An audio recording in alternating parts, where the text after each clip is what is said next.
Alors je voudrais vous parler, en ce mercredi 28, je crois, juillet 2021, je voudrais vous parler de la notion de durée en astrologie. Parce que le grand problème d'André Barbeau, c'est qu'il a un problème avec la durée. Il ne nous dit pas combien de temps l'impact d'une planète va se poursuivre. C'est comme si, par exemple, j'élisais quelqu'un à un mandat et que je ne précisais pas la durée de son mandat. Barbeau, il est dans le kéros, c'est le moment. Il y a un moment comme ça. Voilà. Mais il n'est pas dans la durée, et c'est son grand problème. Quand il fait une prévision, c'est au moment où la configuration se produit, un peu avant, après. On appelle ça les orbes. Mais la question de la période, ce n'est pas une question d'orbe. Ce serait une façon un peu facétieuse de parler de la durée que de parler de l'orbe. L'orbe, c'est simplement quand on veut justement se polariser, se focaliser sur un point, et qu'on dit oui, bon, ça sera un petit peu avant, un petit peu après. Comme ça. Mais la durée, c'est autre chose. La durée, c'est structurel.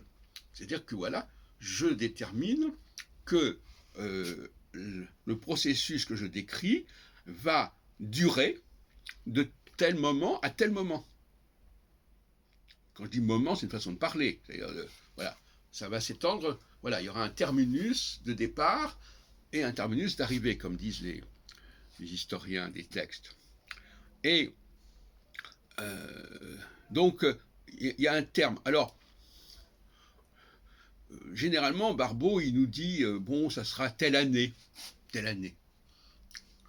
La notion d'année, justement, est intéressante, parce que la notion d'année, c'est déjà une durée. Déjà une durée. Bon, alors le septennat, c'est 7 ans. Le quinquennat, c'est 5 ans.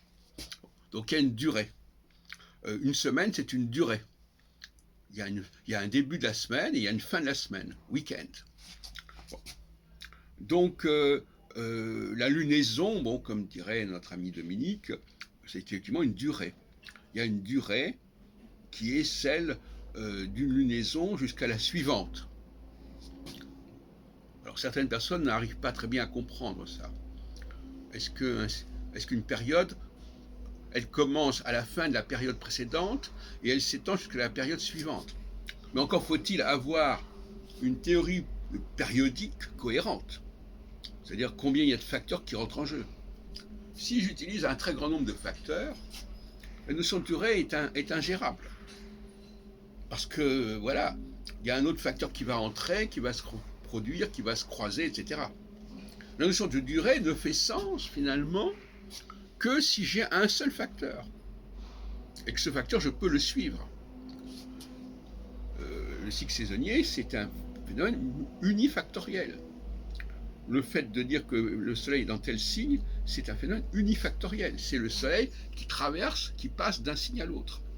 Et la durée est là, c'est la durée du temps que met le soleil pour passer d'un signe à l'autre.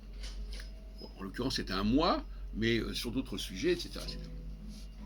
Donc, quelque part, du fait de la multiplication des facteurs qui rentrent en jeu dans la pratique d'un grand nombre d'astrologues, c'est la notion de durée qui est sacrifiée, qui est hypothéquée.